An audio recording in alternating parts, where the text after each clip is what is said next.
muchísimo. Yo lo hago cuando voy a alguna iglesia y escucho a alguien Bueno, predicar. pues el Señor escuchó. Estupendo. Se nos fue el internet. No sé, nunca nos pasa eso aquí en la iglesia. Debe ser que hay mucha bendición por el camino y se cortó. Bueno, vamos a ver. Doña Sonia estaba en el uso de la palabra, así que la escuchamos. Fue la clave para que Dios hablara a través suyo en esa verdad, en esa dirección, porque Éxodo 20 dice, no te harás figura de cosa que hay en el cielo, ni de nada que haya en la tierra, ni en las aguas debajo de la tierra. Y para mí eso fue como quitarme yo un velo de mis ojos. Y entonces hoy no ha sido fácil, pastor, no ha sido fácil, porque detrás de todo esto vienen sentimientos encontrados, en un momento sentimientos encontrados, sentimientos de duda, sentimientos de ahora qué voy a hacer, ahora que ya conozco esta verdad, ¿qué voy a hacer? Y entonces esa es la razón por la que hoy estoy aquí, por la que mi esposo y yo estamos en una misma dimensión, ¿verdad? Estamos en un mismo buscar, en un mismo sentir, porque nosotros éramos ministros de la Eucaristía por 10 años. Llevábamos 10 años de ser ministros de la Eucaristía, entonces usted podrá entender que hemos tenido, yo digo hemos, porque a través de mí, también mi esposo ha ido, a través de la palabra, Dios nos ha ido hablando muy simultáneamente en cosas que son una verdad. Y solo le pido al Espíritu Santo que nos siga iluminando y que lo siga iluminando a usted. Y muchas gracias por tomarse este momento, pastor. Muchas gracias por este ratito que nos está prestando usted. Muchas gracias. Bueno, hermana Sonia, que el Señor le bendiga. De verdad yo tenía muchas ganas de conocerla a usted porque Rey me había hablado mucho de ustedes y conocía un poquito su situación. Primeramente decirles que el Señor hace todo perfecto. El Señor no se equivoca y tiene un tiempo para cada cosa en la vida. El famoso libro del Eclesiastés dice que hay un tiempo para todo. Un tiempo para nacer, un tiempo para morir, un tiempo para sembrar, para cosechar, para llorar, para reír. Hay un tiempo para todo. Y ahora usted está en un tiempo especial de su vida, porque ha llegado a un conocimiento, ha tenido un impacto con la palabra de Dios. Y la palabra de Dios tiene muchas características, y una de ellas es que es viva, es eficaz, y es como una espada que penetra y no nos deja igual, no nos deja, digamos, indiferentes, sino que golpea nuestras creencias, golpea nuestras tradiciones, golpea todas y cada una de las áreas de nuestra vida. Por lo tanto, lo que yo dije en aquella ocasión acerca de leer la palabra, de escudriñar las Escrituras, se lo digo hoy a usted y se lo digo a todos. La palabra de Dios es la que va a traer luz, es la que va a responder a todas y a cada una de las preguntas y de los interrogantes que ustedes tienen. No cabe la menor duda de que ustedes han sido personas que han estado muy involucradas dentro del seno de la Iglesia Católica, ¿verdad? Por lo tanto, no es fácil comenzar una vida nueva, pero no es imposible, porque como ustedes comprenderán, ustedes no son las únicas personas que han tenido esta experiencia, sino que hay miles y miles de hermanos nuestros a lo largo del mundo que han tenido igual o parecida experiencia a la que usted ha tenido. Ahora bien, vayan con paciencia, no corran, no tengan prisa, no quieran entenderlo todo en 2 días. Ustedes han tardado años en llegar a este punto.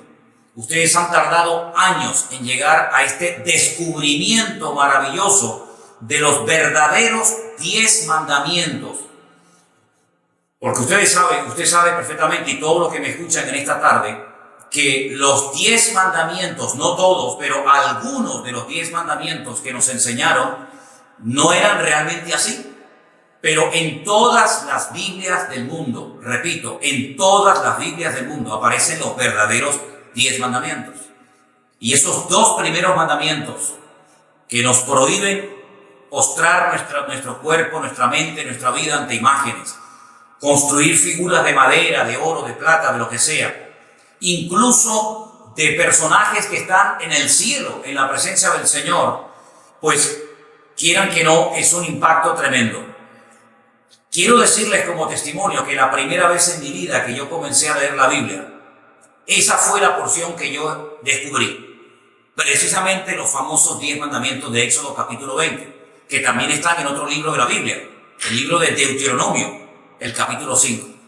Fui a hablar con un sacerdote que me daba clases a mí en los salesianos, porque yo cuando vivía en Venezuela estudié en los hermanos maristas, y en España, cuando vinimos a España a vivir, mis padres me metieron en los salesianos, ¿verdad? Y conozco muy bien la Iglesia Católica desde adentro, porque fui monaguillo, estuve en el coro, toda mi educación de niño fue en colegios católicos que eran de un nivel muy alto y muy bueno, en aquellos años por lo menos.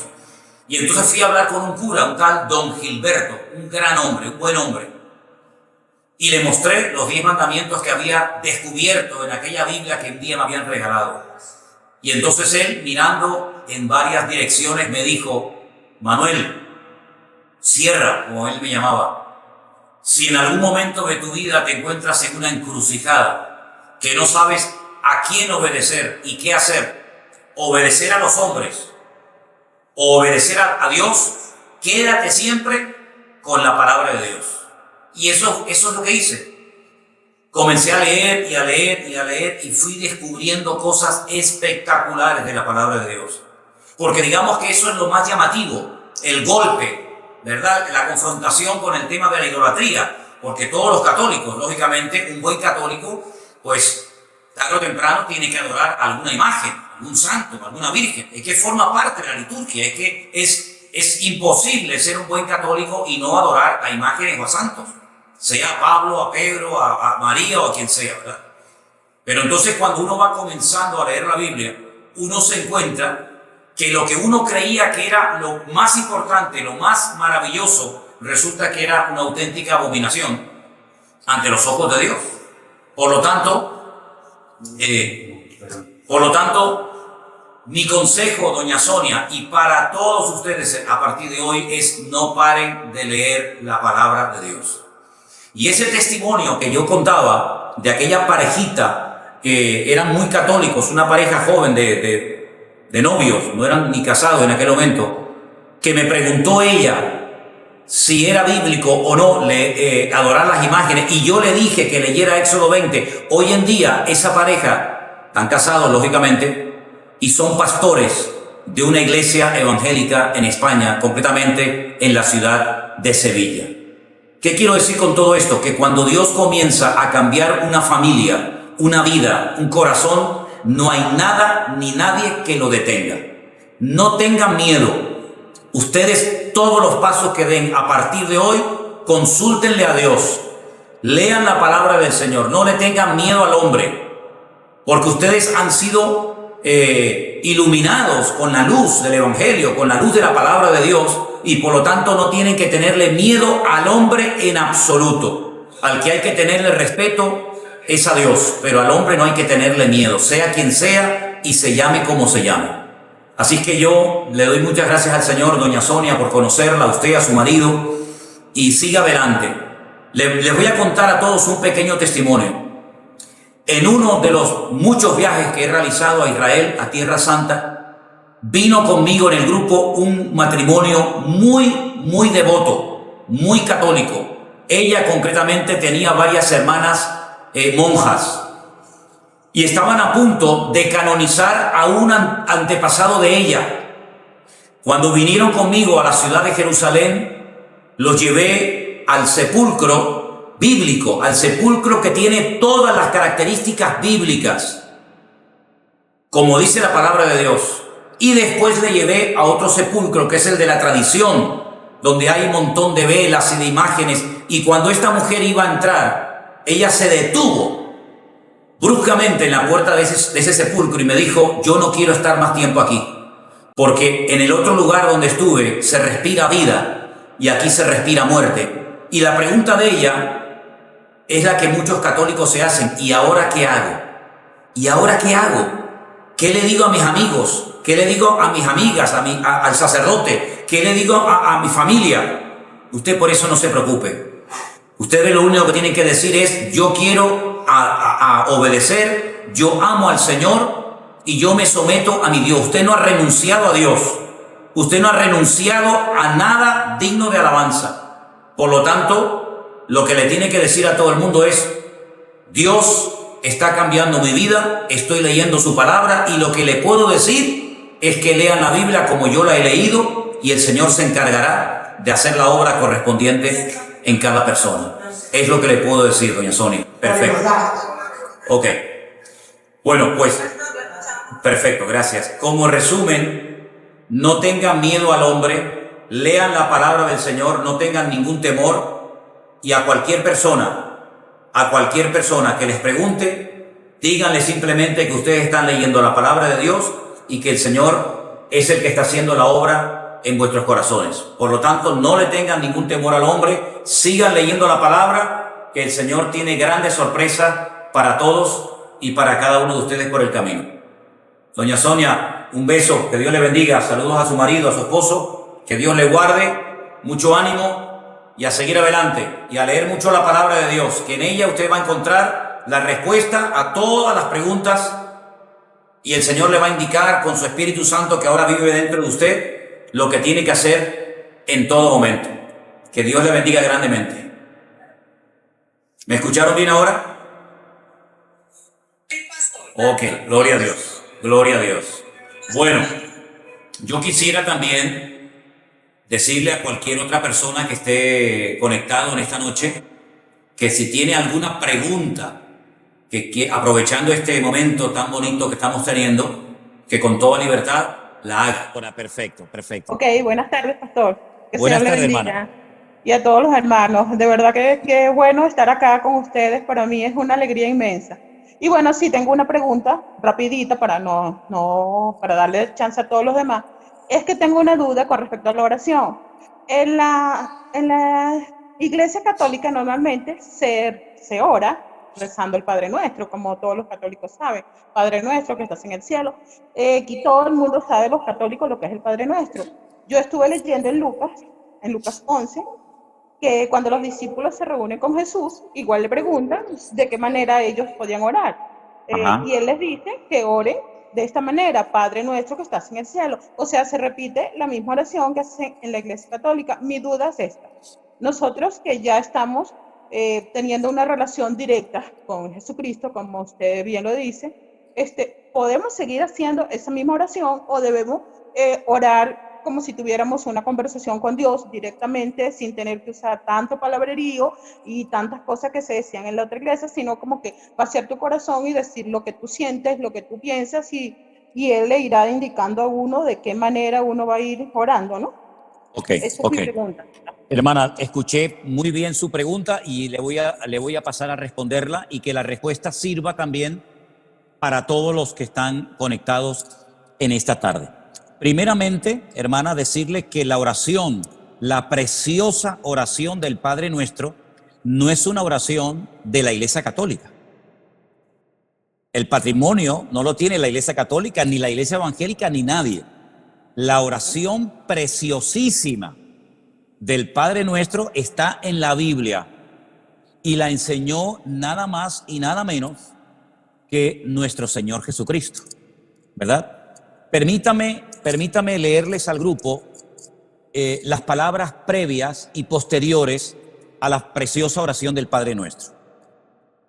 En el Evangelio según San Mateo, por si tienen la Biblia a mano y quieren seguir la lectura conmigo, en el capítulo 6, Mateo capítulo 6, verso 5, dice la palabra de Dios: y cuando ores, no seas como los hipócritas, porque ellos aman el orar en pie en las sinagogas y en las esquinas de las casas para ser vistos por los hombres. De cierto os digo que ya tienen su recompensa. Mas tú, cuando ores, entra en tu aposento y cerrada la puerta, ora a tu Padre que está en secreto, y tu Padre que te ve en lo secreto te recompensará en público. Versículo 7. Y orando no uséis vanas, escuchen, no uséis vanas repeticiones como los gentiles que piensan que por su palabrería serán oídos. No os hagáis semejantes a ellos, porque vuestro Padre sabe de qué cosas tenéis necesidad antes que vosotros se la pidáis. Es decir, en el pueblo de Israel, hasta el día de hoy, hay libros muy gordos, libros enormes. El más famoso se llama el Sidur, donde hay oraciones absolutamente para todo. Para cuando usted come, cuando usted bebe, cuando usted sale, cuando usted entra, cuando se muere una persona, cuando nace un niño, para un matrimonio, para un bautismo, absolutamente para todo. Son oraciones que se hacen continuamente. Hay 3 oraciones que en el pueblo de Israel obligatoriamente todo devoto tiene que hacer cada día. La oración de la mañana, que se llama Shaharit, la oración de la tarde, aproximadamente como a las 3 de la tarde, que se llama la Minjá, y la oración de la noche, que se llama la oración de Arbit. Todos los días las mismas oraciones, las mismas lecturas, los mismos salmos, toda la vida. Esto ya existía en los tiempos del Señor Jesucristo.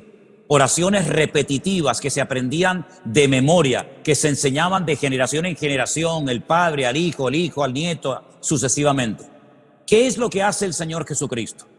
El Señor Jesucristo le enseña a los discípulos y a todos los cristianos una oración modelo, una oración base, que va a servir para que sobre esa oración sepamos qué cosas podemos pedir y cómo debemos pedirla. ¿Es malo repetir en alta voz el Padre Nuestro? En absoluto.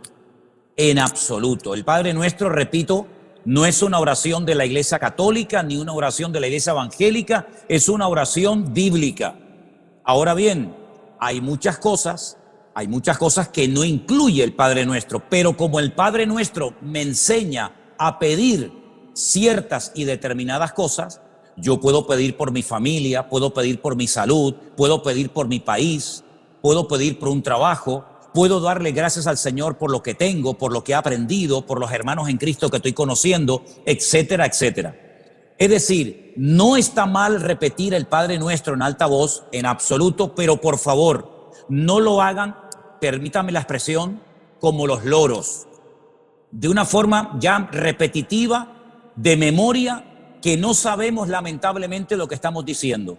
Si alguien quiere usar y hablar de vez en cuando con las palabras de la preciosa oración del Padre Nuestro, no hay ningún problema, pero no lo haga como un rezo repetitivo, monótono y aburrido, sino que usted puede orar ahora con total libertad a su Dios, a su Padre Celestial, que lo conoce, que lo ve, y por lo tanto no se limite, repito, no se limite única y exclusivamente a repetir el Padre Nuestro, porque usted puede orar hoy por hoy lo que quiera. Y miren, les voy a dar un consejo que me dieron a mí hace muchos años. Si usted quiere aprender a orar bien, bíblicamente, utilizando términos bíblicos, oraciones preciosas, lean los Salmos. El famoso y precioso libro de los Salmos, que hay 150, léalo. Cada día puede leer un salmo.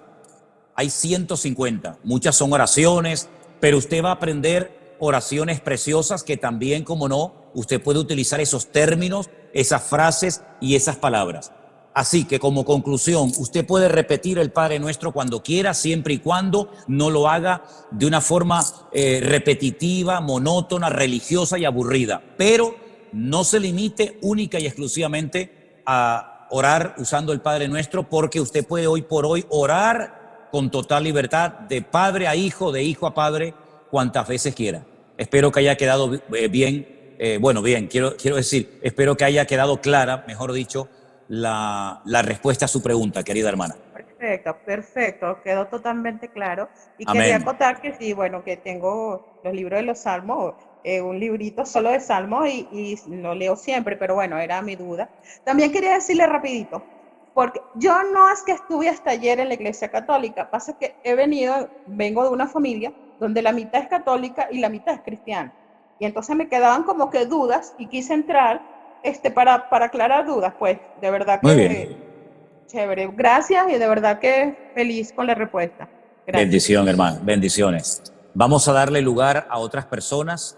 Yo, como me estaba fallando el ordenador, la computadora, tengo el iPhone en la mano, el teléfono, pero tengo la pantalla frente a mí. Y Vanessa, si tú ves a gente con la mano levantada queriendo hacer una pregunta, dime de quién se trata y le damos enseguida lugar para que haga su pregunta. Silvia Colín. Ok, Silvia Colín, por favor, si es tan amable, abra su micrófono y haga la pregunta que usted quiera. Ok, bienvenidos todos y qué bueno que estamos en esto y que nos salimos a tiempo de una religión en la que cuando yo me di cuenta hasta lloré porque dije, Dios mío, he sido engañada toda mi vida. Pero bueno, mi pregunta, tengo muchas preguntas, pero voy a hacer una para que todos tengamos tiempos de hacer alguna. ¿Cómo guardar correctamente el día de reposo? ¿Qué es lo que no debemos hacer? Porque en eso sí tengo mucha duda. También, por ejemplo, pues yo soy enfermera, yo trabajé 28 años en la noche para el Seguro Social y pues obviamente que quienes hemos trabajado en ciertos días es muy difícil guardar el día de reposo. Quiero entender que a lo mejor hay que contar 7 días y guardar ahí un día de reposo, por ejemplo, ahora para los jóvenes, para mis hijas, que trabajan mucho más ahora desde que están conectados en línea, ha sido más difícil que puedan incluso dedicarle un momento a Dios porque terminan exhaustos. Esto del encierro creo que ha sido peor para mucha gente porque no le dedican el tiempo tampoco a los hijos o tienen que estar más al pendiente con las tareas. Pero ¿qué se puede hacer para la gente que no puede guardar exactamente el día de reposo? Vamos a ver. Cuando uno lee en Génesis, el primer libro de la Biblia, todo lo que el Señor le ordenó a Adán y a Eva que hicieran, curiosamente, una de las cosas que le pide es que el séptimo día lo santifiquen. La palabra santificar significa apartar o consagrar. ¿Me explico? Apartar o consagrar es lo mismo que santificar. ¿Bien? Se lo dijo a Adán y a Eva. Es decir, en el séptimo día, ¿qué es lo que tenían que recordar? ¿Qué es lo que tenían que hacer? ¿Qué tenían que tener presentes aquella pareja por el hecho de que Dios le dijera que tenía que apartar ese día de una forma especial? Ahora bien, los días en la Biblia no reciben nombre. Se llama día primero, segundo día, se juntan los números. Noten qué interesante. Los números ordinales con los números cardinales. No se dice primer día, sino día primero, después segundo día, tercer día, así sucesivamente. El único día de la semana, repito, el único día de la semana que recibe un nombre es el séptimo, que se llama en nuestro idioma el sábado, y en el idioma bíblico la palabra es Shabbat.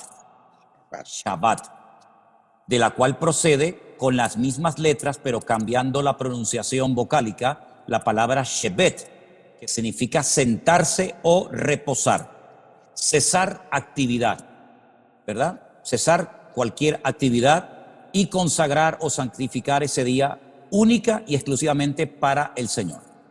Bien, a lo largo de la historia, ningún pueblo guardó ese día de reposo porque se desviaron. Unos comenzaron a adorar a Moloc, a Baal, a Milcón.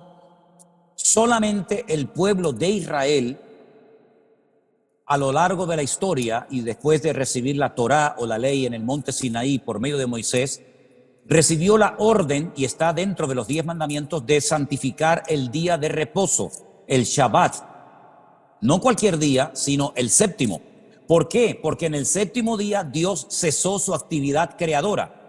Dios no hizo nada, no habló, no hizo nada, ya todo estaba terminado. Y entonces, para decirle a las naciones paganas, nosotros no hacemos nada, porque es el testimonio visible, objetivo, que Israel podía dar como botón de muestra de que ellos creían en una obra creadora por mano de un Dios creador.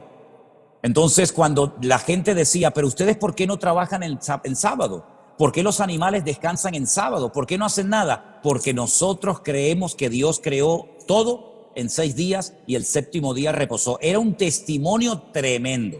Ahora bien, cuando vamos al Nuevo Testamento y nos encontramos ya con la iglesia, con el cristianismo, uno históricamente sabe perfectamente, y solamente es cuestión de indagar y estudiar un poco, que los cristianos seguían, porque la inmensa mayoría en un principio eran judíos, seguían en las casas, en sus hogares, partiendo el pan. Y uno dice, bueno, partiendo el pan se refiere a que tomaban lo que llamamos la Santa Cena, el pan y el vino. No. Es que todos los sábados, el día de reposo Shabbat, se parte un pan, que es un pan trenzado, y se comparte vino. Todos los días del año que caen en Shabbat, se parte el pan y se toma el vino. Esa ceremonia se llama Kiddush. Se santifica esa ceremonia, ¿vale? ¿Qué fue lo que pasó? Bueno, algún día hablaremos de todo lo que se fue lamentablemente deteriorando con el paso del tiempo y en los muchísimos concilios que se fueron celebrando a lo largo de la historia, se fueron añadiendo y quitando cosas fundamentales que se habían practicado por siglos y siglos. Y una de las cosas que concretamente en el concilio de Nicea, antes del 400 antes de Cristo, concilio de Nicea, estudien eso en Google, por favor. En ese momento, la cristiandad, el liderazgo de la cristiandad en ese tiempo, transformó y cambió el Shabbat por el domingo. ¿Qué les parece? Hay unas declaraciones de un alto obispo de la Iglesia Católica de los Estados Unidos que con sus ropas sacerdotales da una conferencia, la pueden buscar en internet, en YouTube, donde él pide perdón porque él lee el decreto, el año, el día y la hora en la que la cristiandad quitó en ese concilio de Nicea el día sábado y lo sustituyó por el domingo. Ahora, ¿qué es lo que ocurre? En nuestra tradición cristiana es muy difícil, no sé ustedes hermanos, pero es muy difícil por las cuestiones laborales fundamentalmente, guardar el día de reposo. De hecho, los cultos, el culto principal de la mayoría de las iglesias, aunque aquí el sábado lo hacen los jóvenes, ¿verdad? Y en muchas congregaciones, el culto principal es el domingo. ¿Por qué? Porque en el sábado trabaja mucha gente y no vendría nadie al culto. Entonces, por cuestiones de prácticos, por ser prácticos, nos congregamos el domingo. Ahora, en Cristo, todos los días son del Señor. Todos. El problema es que en el paganismo sí le pusieron nombres a los días de la semana. Y uno dice, ¿cómo es eso? El lunes se adoraba a la luna, el martes al planeta Marte, el miércoles a Mercurio, el jueves a Júpiter, el viernes a Venus, el sábado a Saturno y el domingo en inglés es el Sunday. ¿Qué es el Sunday? El día del sol, los adoradores del sol. Entonces, lamentablemente, muy poca gente puede juntarse en familia tranquilamente alrededor de una mesa a tener un día de reposo, en este caso el Shabbat. Ahora, mi consejo es, todos los que puedan, el sábado, pasarlo en familia, comer juntos, con los hijos, con los nietos, orar juntos, bendecirse los unos a los otros, háganlo. Pero por cuestiones prácticas, el venir a la iglesia el domingo no es ningún pecado mortal, es por cuestiones de cuestiones prácticas. Ahora bien, hay ciertos y determinados trabajos, como por ejemplo médicos, bomberos, policías, etcétera, que según las leyes que después establecieron los rabinos a lo largo de la historia, la vida humana está por encima del Shabbat. Es decir, usted si tiene que salvar una vida en Shabbat, lo hace, independientemente de que sea día de reposo. Jesús le dijo una vez a un líder de una sinagoga en Israel, le dijo, tú eres un hipócrita, querido, Porque esta hija de Abraham, que estaba 18 años atada por Satanás en tu congregación, que no se podía enderezar, tú no orabas por ella, pero sin embargo hoy te has levantado y has desatado tu buey del pesebre y lo has llevado a beber. ¿Cómo es posible que le des más importancia a la vida animal que a la vida humana? Entonces lo que no tenemos es caer en un fanatismo y creer que porque no podemos guardar el día de reposo nos vamos a condenar. No, hay que procurar cumplir con todo dentro de nuestras posibilidades. Pero el día de reposo es fundamentalmente un día de eso, de reposo, de tranquilidad, de sosiego, de calma, para estar en familia, estar juntos, cesar cualquier actividad que pueda ser cesada. Y luego el domingo nos juntamos como pueblo de Dios en nuestras iglesias, nuestros cultos, y no hay ningún problema. Pero en Cristo no nos ceñimos única y exclusivamente como Israel a un día de la semana, sino que en Cristo todos los días son del Señor. Y para finalizar, en la carta muy interesante a los hebreos, que la tenemos en el Nuevo Testamento, antes de la carta de Santiago, dice que enseña que Cristo es nuestro reposo, es decir, Cristo es nuestro Shabbat. En Cristo ese reposo que se representa con un día a la semana, nosotros lo tenemos constante y permanentemente todos los días de nuestra vida. Espero haber respondido a su pregunta, querida hermana. Sí, sí, pastor, y es que como se habla de que la gente no se salva si no guarda el cuarto mandamiento y en eso está el séptimo día, pues digo, hijo. Eso no es verdad. Eso no es verdad. La salvación no se gana por los mandamientos. Permítame ponerles el ejemplo de un joven rico que un día vino al Señor y le dijo: Maestro bueno, ¿qué tengo que hacer para heredar, para tener la vida eterna? Y Jesús le dijo: ¿estás cumpliendo con los mandamientos? Y le dijo: sí. Y le dice: pero aún te falta una cosa. Es decir, cumplía con los mandamientos, pero le faltaba una cosa. Luego, por sentido común, simplemente por guardar los mandamientos no ganamos la salvación de nuestra alma. Porque si fuera por eso, ¿para qué vino Cristo a morir en una cruz? Si cumpliendo con los mandamientos, que tampoco son tan difíciles de cumplir, obtenemos la salvación de nuestra alma, entonces la obra de Cristo en la cruz no era necesaria, nada más lejos de la realidad. La salvación no se obtiene por lo que hacemos, sino por los méritos de Cristo. ¿Ven? Ok, gracias. Tengo más preguntas, pero bueno, a ver que alguien más haga algo. Ok, gracias hermana, bendiciones. A su micrófono, por favor. Hola, buenas tardes, pastor. La verdad buenas tardes. Buenas tardes. Somos una bendecida. Le presento a Carla, mi hijita, que tiene 23 años. Hola, Carla. Somos de Argentina. Hola. Y, ¿cómo es? Somos una bendecida porque todos los días escuchamos el devocional y la verdad que somos una bendecida de tenerlo en nuestras vidas, porque gracias a usted hemos interpretado la palabra, hemos tenido mucho conocimiento y nos ha ayudado un montón, porque en la Iglesia Católica jamás leímos la palabra, jamás. Siempre que íbamos a misa nunca la interpretábamos tampoco, pero al tenerla a usted en nuestras vidas somos una bendecida por guiarnos, por ser nuestra guía. Le agradecemos a Dios. Que Dios lo bendiga inmensamente. ¿Me escucha, pastor? Bueno, la pregunta que yo le hice la vez pasada era el tema de la Biblia, porque nosotros tenemos la Biblia católica y ahora tenemos la Reina Valera. Lo que quería consultarle yo, que le consulté la vez pasada, era qué hacíamos con la Biblia católica. Pero usted nos había dicho que había una parte de la Biblia católica que era muy interesante leerla, pero no me acordaba, por eso quería tomar nota para guardar. ¿Cuál era la parte interesante para leer? No se escucha, no lo escucho, no lo escucho. Perdón, había quitado el micrófono. La Biblia católica es una muy buena versión.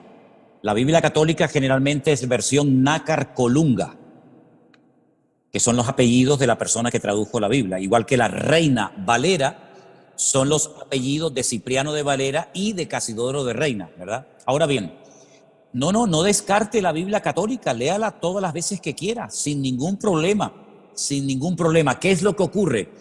A veces nosotros en la iglesia o cuando yo hago los devocionales por internet, claro, al yo leer la Reina Valera, yo le aconsejo a la gente que tengan la misma versión para que puedan seguir la lectura. Pero la versión Reina Valera es buena, no hay ningún problema. Ahora bien, ¿cuál es la diferencia aunque permítame que le corrija una cosita, hermana. No hay Biblia católica y Biblia evangélica. La Biblia es Biblia. No es ni de los católicos ni de los evangélicos. Hay una sola Biblia. ¿Ok? Ahora, ¿qué ocurre? Mire, en el Concilio de Trento, antes mencioné el de Nicea, ahora les voy a mencionar otro. Siglo XVI, Concilio de Trento, tomen nota. La Iglesia Católica hizo muchos cambios, quitó, puso muchas cosas, y una de las cosas tremendas que ocurrieron en el famoso Concilio de Trento fue que la Iglesia Católica decidió añadirle 7 libros más al canon de la Biblia. Es decir, lo que ya estaba establecido por siglos y siglos y siglos. Fíjese, le estoy hablando del siglo XVI. Luego habían pasado ya muchos siglos después de Cristo, ¿verdad? Le añadió 7 libros de historia judía. Algunos de esos libros se llaman Baruch, Sabiduría, Tobías, Primera y Segunda de Macabeos, ¿verdad? En total 7 libros. 7 libros de historia. Usted dice que es de Argentina, ¿verdad? Sí, de Argentina, pastor, sí. Imagínense que en la Biblia añadieran historia de la República Argentina. Que la agregue. Es una historia interesante, pero que no tiene nada que ver con lo que el Señor ya había puesto en su palabra. Entonces yo recomendé en un momento la lectura de los libros de Primera y Segunda de Macabeos. Y voy a dar una pequeña explicación para explicarles el por qué lo recomendé. En el Antiguo Testamento, la Biblia está dividida en 2 partes. Antiguo Testamento, es decir, antes de Cristo. Nuevo Testamento, después de Cristo. Bien. En el Antiguo Testamento, a través del profeta Daniel, el Señor profetizó que en el futuro vendrían 4 imperios que harían cosas tremendas contra el pueblo de Israel. Esos 4 imperios eran el imperio babilónico, el imperio de los medos persas, el imperio griego y el imperio romano. Si ustedes leen el Antiguo Testamento van a encontrar muchas cosas del imperio babilónico y también muchas cosas interesantes del imperio medo-persa, pero no va a encontrar ninguna información del imperio griego. Cuando empiezan ustedes a leer el Nuevo Testamento se encuentran, por ejemplo, a los romanos, a los centuriones, se encuentran a Poncio Pilato, etcétera, en el Nuevo Testamento. Y uno dice, ¿y qué pasó con los griegos? No están en la Biblia. ¿Por qué? Porque entre el último libro del Antiguo Testamento y el primero del Nuevo Testamento hay 400 años de silencio. No se cuenta nada. No pasó nada. Claro que pasaron muchísimas cosas. Por ejemplo, la historia de Alejandro Magno, la historia del imperio griego. Entonces, ¿qué pasó con ese imperio? ¿Qué hicieron en Israel? ¿Qué hicieron con el templo de Jerusalén? No lo sabemos, pero en Primera de Macabeos y en Segunda de Macabeos encontramos cosas muy interesantes que ocurrieron en ese periodo de la historia. Por ejemplo, la profanación del lugar santísimo, con un tal Antíoco Epifanes que profanó el lugar santísimo y que puso unos ídolos tremendos. En fin, es una historia muy interesante y esos libros están en la iglesia, en la Biblia, digamos, de la Iglesia Católica, la versión Nácar Colunga. Los macabeos eran unos hermanos que se rebelaron contra el Imperio Romano. No se llamaban macabeos.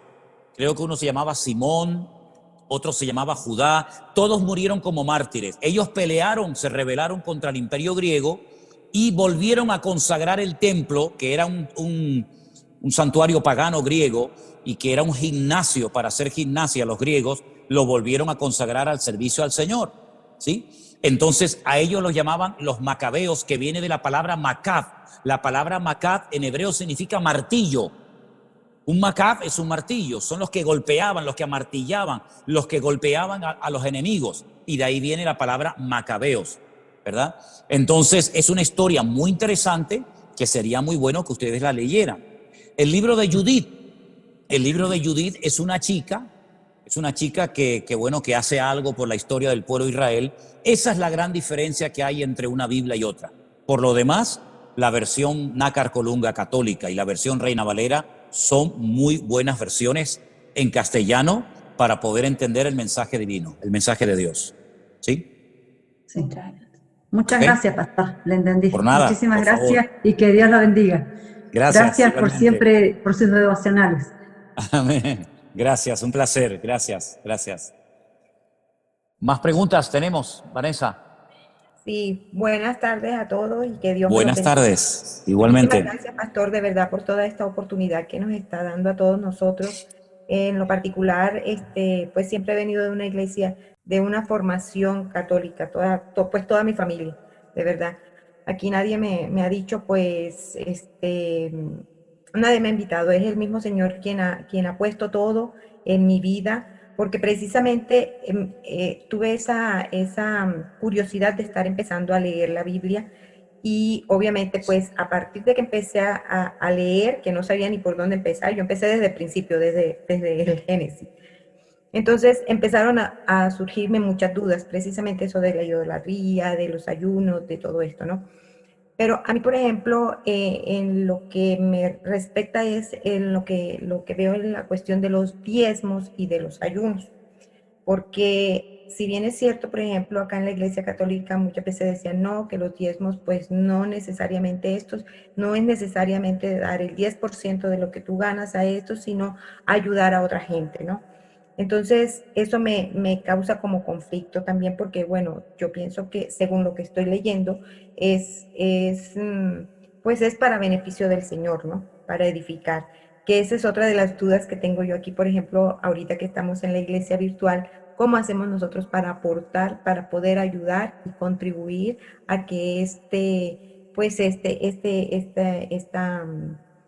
esta comunidad crezca? Porque es para beneficio de Dios, precisamente. Y lo del ayuno, bueno, ya eso es otra cosa que me imagino que será en otra oportunidad. Vamos por parte, vamos. Piano, piano se va lontano, dicen los italianos, poquito a poco, ¿no? Miren, hermana, vamos a ver, que quede bien claro para todos los hermanos, todo el grupo que en esta tarde está conectado, que yo, que les habla, en ningún momento he hablado de aportar absolutamente nada. ¿Ok? No hablamos de diezmos, ni de ofrendas, ni de donaciones, ni de limosnas. No he hablado absolutamente nada de eso, ni lo haré, salvo si me preguntan.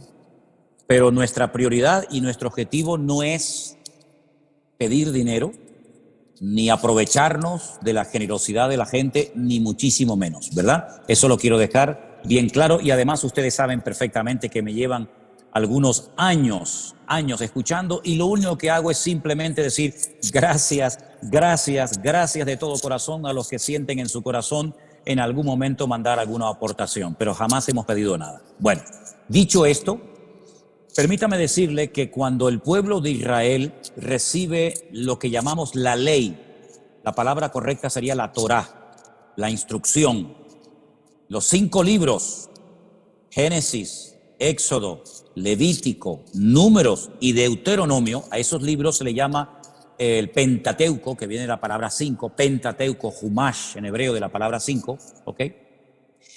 Reciben 613 mandamientos. Repito, 613 mandamientos u ordenanzas. Había ordenanzas que eran para las casadas, para las solteras, para los viudos, para los soldados, para los agricultores, para los ganaderos, para los sacerdotes. Sí, imagínense, 613 mandamientos hay para todo el mundo y para todos los gustos. Ok. Una de las cosas que el Señor dijo es que de las 12 tribus de Israel, las 12 familias que se fueron reproduciendo y formaron el pueblo de Israel, el Señor escogió a una de las 12 que fueron los levitas, la famosa tribu de Leví, que no iban a recibir herencia, no iban a recibir tierra, por lo tanto, no se iban a poder dedicar ni a la agricultura, ni a la ganadería, ni a ningún otro trabajo, sino solamente a las cosas del templo, del tabernáculo, las cosas del Señor, los sacrificios, etc. Entonces la pregunta es, si no podían trabajar en otra cuestión más que en los asuntos de Dios, ¿de qué vivía esta gente? ¿Verdad? Pregunta lógica. El Señor estableció un sistema maravilloso, extraordinario. Dijo, las 11 tribus restantes, Judá, Benjamín, Zabulón, Dan, etcétera, van a apartar el 10% de sus entradas. Unos apartaban papas, otros aportaban limones, otros aportaban corderos, otros aportaban fruta. Es decir, cada tribu, hablamos de miles de personas, apartaban el diezmo de sus ganancias, de sus entradas. Si vivían muy lejos y no podían traer la mercancía, la vendían y traían el dinero al templo. Entonces, con ese 10%, ese diezmo que aportaban las 11 tribus de Israel, se mantenía a la tribu de Leví, a los sacerdotes, y se mantenía la casa de Dios, es decir, el templo de Jerusalén en aquel tiempo. Bien, hoy en día, en las congregaciones, yo hablo de mi situación en España, que no recibimos ningún tipo de subvención ni de aportación económica del Estado. ¿Cómo se ha mantenido la iglesia evangélica? ¿De qué vive en la iglesia? ¿Cómo pagan la luz, el agua, los alquileres de los locales? Nosotros no tenemos propiedades, todo es alquilado. Pues con las aportaciones voluntarias de la gente, de las ovejas, de las personas.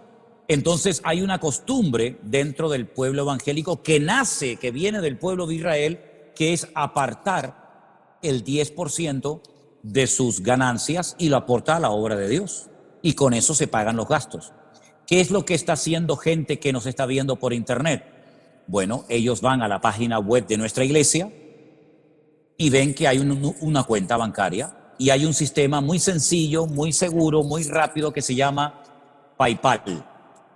¿Sí? Y con ese sistema de PayPal, lo que hacemos es permitirle a la gente, perdón, un segundito, y el Señor es fiel y el Señor nunca nos abandona y hasta el día de hoy podemos decir que el Señor ha cuidado de su obra. ¿Me entendió la respuesta? ¿Sí? Sí, pastor, buenas tardes. Abra su micrófono, por favor. María Luz. Ok, ya puede hablar. Sí, la escucho. Buenas tardes, pastor. ¿Me Adelante. escucha? Le escucho perfectamente, hermana. Adelante. Ya. Buenas tardes, muchas bendiciones para todos. Mi duda es que, bueno, alguien preguntó sobre eso, primero que nada sobre el ayuno y luego sobre el bautizo. Ya, alguien por ahí, hermano cristiano de otra parte, sí me decía de que yo me tenía que bautizar luego ya. Entonces yo le dije que una vez la había escuchado a usted, que usted decía que, como dijo delante, piano. Quiero conocer bien, quiero aprender de la palabra, quiero ir poco a poco aprendiendo todo lo que es el cristianismo y lo que me diga el Señor. Entonces, no estuve un poco de acuerdo con esa persona porque como yo siempre fui católica, toda mi familia fue católica, y siempre dije de que si algún día el Señor me llamaba, yo quería hacer las cosas bien. Entonces, estoy en eso, estoy aprendiendo y yo quiero saber si estoy errada en lo que yo pienso. Por eso mi pregunta iba ya hacia lo del bautismo, pastor. Ok, hermana.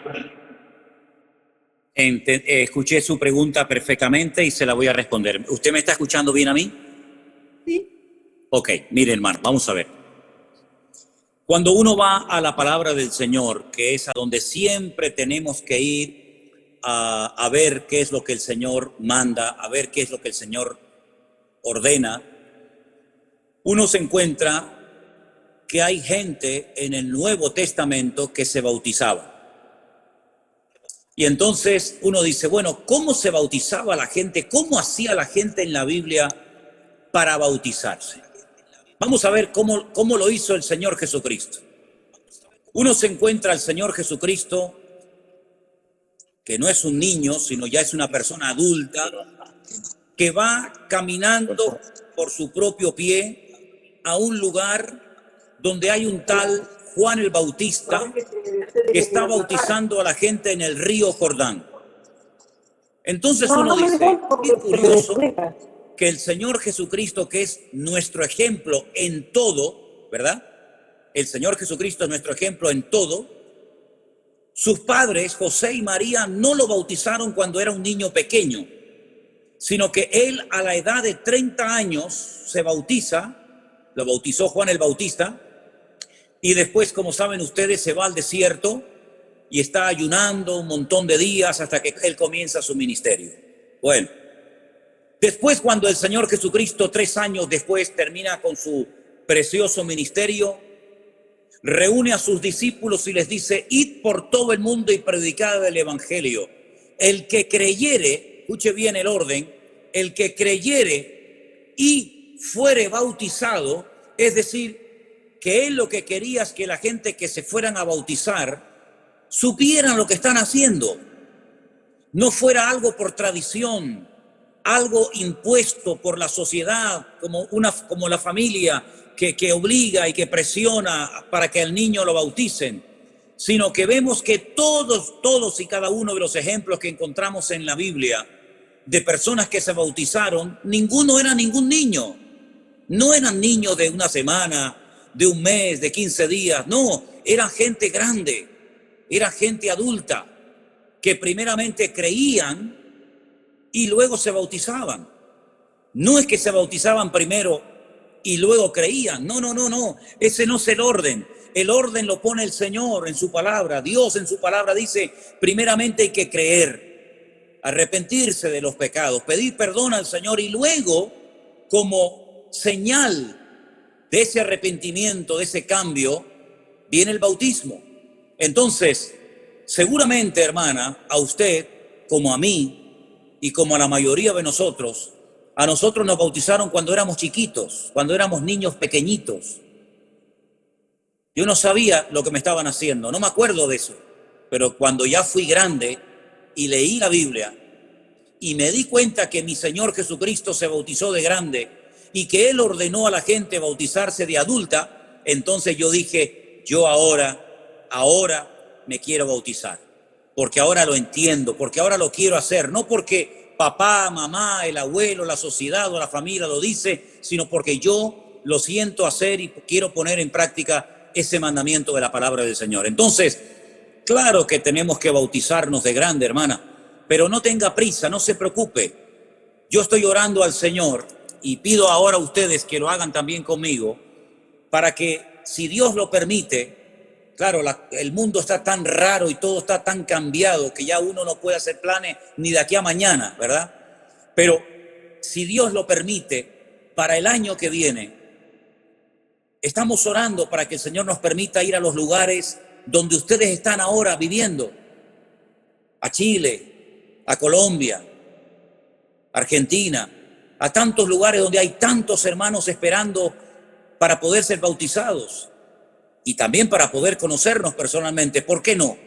Entonces les pido que oren, porque si el Señor lo permite, imagínense los hermanos de Argentina, de Chile, de Colombia, de otros países que se quieren bautizar. Qué lindo sería si nos pudiéramos juntar y hacer un día, un culto, una reunión en un río, en un lago, en algo, en un sitio donde poder bautizarles a todos ustedes. Así que no tengan prisa.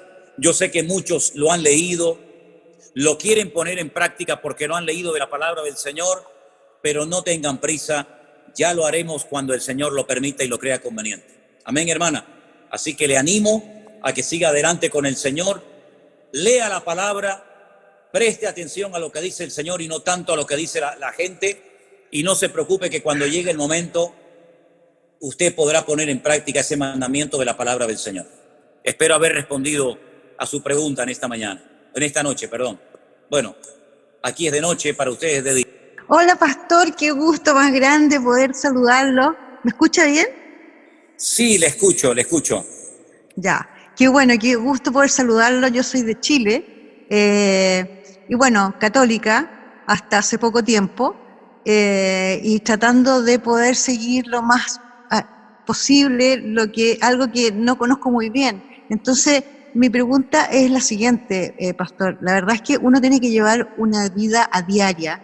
Y usted sabe que en los católicos, ya que usted fue católico también alguna vez, todo sirve, todo vale. En los católicos uno iba a misa el día domingo y se sentía que había quedado purificado para el resto de la semana.